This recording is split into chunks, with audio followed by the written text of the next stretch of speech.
प्रभु मैं तेरा तेरा तेरा, तू मेरा मेरा मेरा, मैं तेरा तेरा तेरा, तू मेरा मेरा मेरा। मूर्ति को पत्थर समझना, आश्रम और मंदिर के प्रसाद को अन्न समझना, शालिग्राम को केवल गोल मटोल पत्थर समझना और गुरु को मानव समझना, ये सारे दोष होते हैं। शास्त्र को केवल एक पुस्तक मानना, शालिग्राम को पत्थर समझना, किसी भी मूर्ति को काष्ठ या पत्थर की समझकर उसे उसकी अवहेलना करना, मंदिर या आश्रम के भोजन को प्रसाद न समझना, अन्न समझना, ये सारे दोष में आते हैं। इसलिए जहाँ कहीं भी आश्रम, तीर्थ या मंदिर में जाओ, जब भी आपको कुछ मिलता है, चाहे वो तुलसी का पत्र हो, चाहे वो जल की आचमनी हो, चाहे वो भोजन हो, उसे प्रसाद समझकर ग्रहण करना चाहिए। ऐसे प्रसाद से कई कई जन्मों के पाप नष्ट होते हैं, क्योंकि भावो ही विद्यते देवो।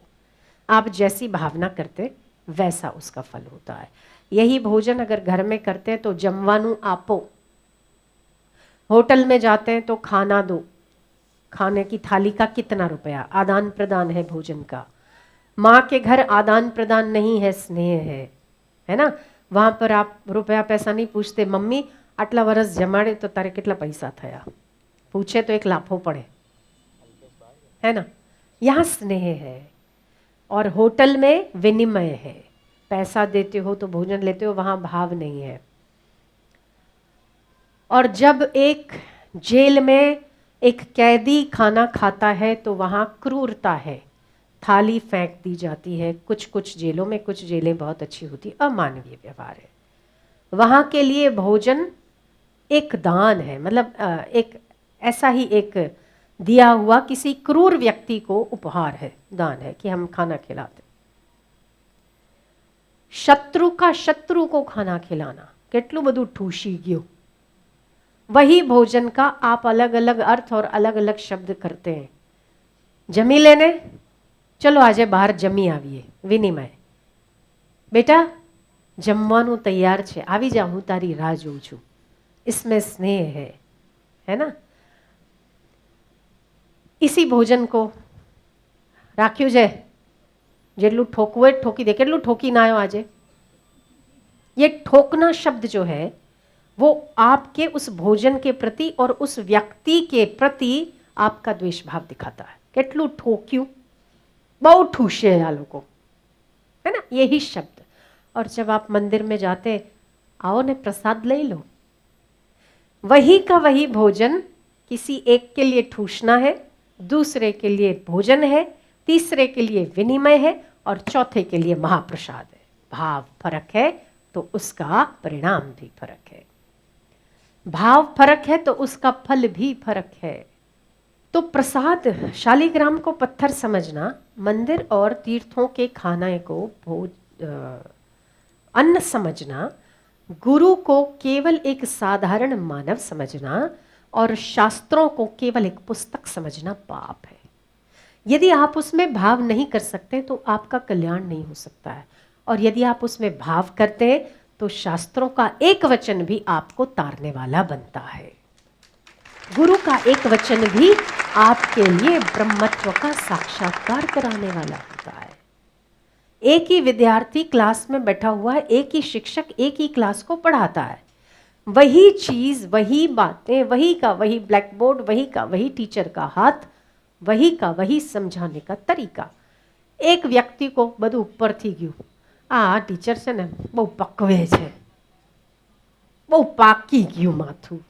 और दूसरे के लिए टीचर बहुत अच्छा पढ़ाती है, इतना अच्छा पढ़ाती है। क्या है इसमें? टीचर वही की वही, पढ़ाने का तरीका वही का वही, चौक वही का वही, ब्लैक बोर्ड वही का वही, पर सामने वाले लेने का भाव फर्क है तो उसे उसका फल भी फर्क मिलता है। एक परीक्षा में उत्तीर्ण हो जाता है, दूसरा फेल हो जाता है। तो भावो विद्यते देवो ना भावो विद्यते सतः। काष्ठ की मूर्ति तब तक आपके लिए पाषाण है जब तक आप उसमें भाव नहीं करते। हूँ एक भाव नहीं, અહીંયા एक बीजी बात कहीश।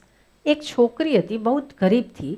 उस गरीब की शादी किसी ऐसे घर में हो गई जहाँ उसके सास ससुर उसको दिन भर ताना मारते, ખાવાનું ત્યારે જ મળે જ્યારે આખો દિવસ કામ કરીને બિચારી થાકી જાય ત્યારે એની નીચે વાટકામાં પથ્થરો મુકાતો ને ઉપર એની સાસુ ભાત નાખીને આપતી અને તે એ કટોરો પાછો ફેંકવામાં આવતો અને કહેવામાં આવતું ले ठोक तारे जितलू ठोकू। मैंने जो अभी बताया कि जब द्वेष बुद्धि उत्पन्न होती है किसी के प्रति, जब वैर बुद्धि होती है, तब भोजन भी उसको वैर वृत्ति से दिया जाता है और उसके शब्द भी वहां आपको परिवर्तित नजर आते हैं।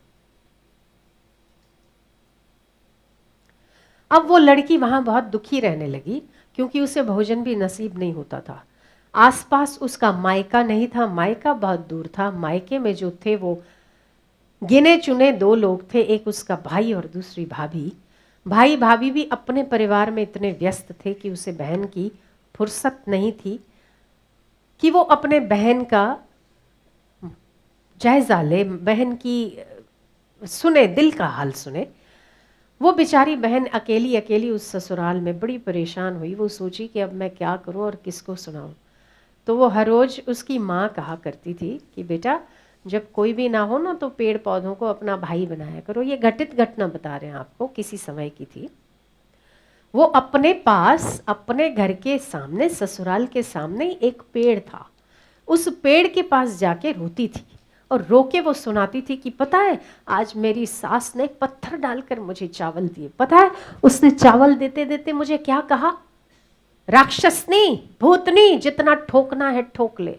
पता है मेरा कितना अपमान होता है, मेरा कितना तिरस्कार होता है, पर तू भी क्या कर सकता है ना। जैसे मेरा भाई तो जिंदा है, हयात है, चलता फिरता है, वही कुछ नहीं कर सकता, तो बेचारा तू पेड़ क्या कर सकता है।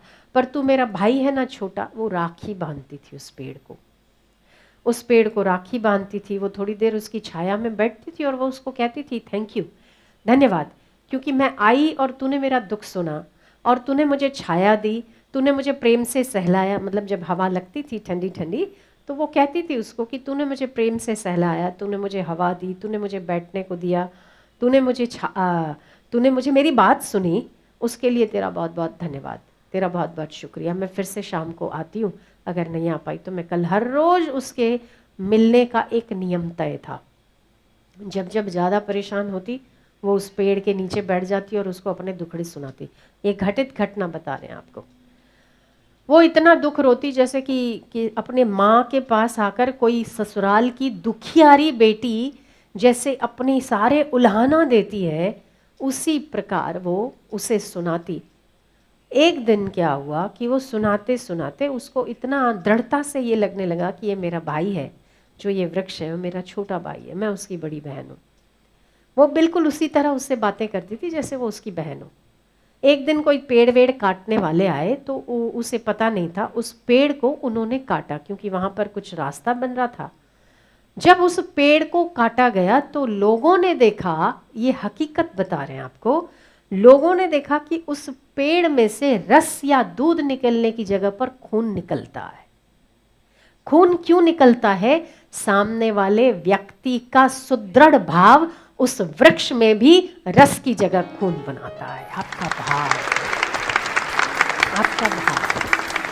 हमारे शास्त्र कहते हैं वो गलत नहीं है कि जब तृष्णावान व्यक्ति, हे राम जी, जब तृष्णावान व्यक्ति पेड़ पौधों के पास से गुजरता है तो उन्हें उसकी तृष्णा की गंध से, तृष्णा के भाव से वो सहम जाते हैं और वो डर जाते हैं, भयभीत हो जाते हैं कि कहीं मुझे ये क्रूर व्यक्ति मार न डाले।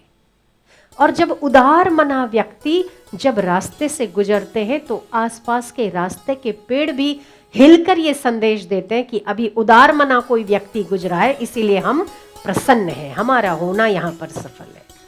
महारामायण, योग वशिष्ठ महारामायण में भगवान राम जी के गुरु वशिष्ठ महाराज कहते हैं कि हे राम, जब क्रूर व्यक्ति, अत्याचारी व्यक्ति यदि रास्ते से गुजरता है तो पेड़ पौधे भी भयभीत हो जाते हैं। इसका मतलब तो यही है कि उन पेड़ों में भी चेतना है, उनमें भी भावना है, उनमें भी समझने की योग्यता है। केवल हम उन्हें सुन नहीं पाते क्योंकि हमारे पास वो कारण नहीं है, हमारे पास वो आवाज़ नहीं है सुनाई देती, बाकी वो आपस में भी बात, आपको पता होगा ना, हमारे जो शास्त्र है वो पहले जो कथा है आती थी, उसमें एक तोती ने तोते से कहा कि इस राज्य का राजा बड़ा प्रजापालक है, इसीलिए हम बड़े सुखी हैं, पर बेचारा राज्य लक्ष्मी कुछ समय के बाद ही इसकी जाने वाली है, इसीलिए मैं दुखी हूँ।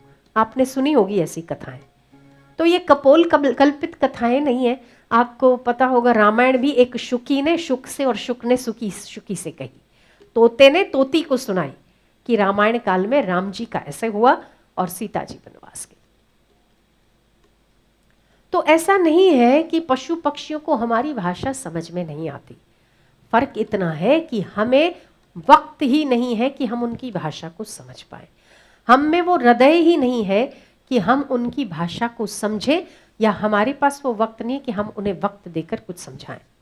मैंने कल एक गाय की बात बताई थी आपको, है ना, वो इसका ज्वलंत उदाहरण है। वो एक नहीं, मैं अनेकों बार ऐसे प्रयोग मैंने किए हैं जहां पर मुझे लगा है कि आपकी भाषा पेड़ पौधे भी समझते हैं, आपकी भाषा पशु पक्षी भी समझते हैं। फर्क है कि आप उसे स्नेह से कहो, वो आपकी आंखों में आंखें डालकर देखते हैं। वो आपकी भाषा नहीं समझते, पर आप आंखों से क्या कहना चाहते हैं वो भाव को पढ़ते हैं। ये होता है, ये वास्तविकता है।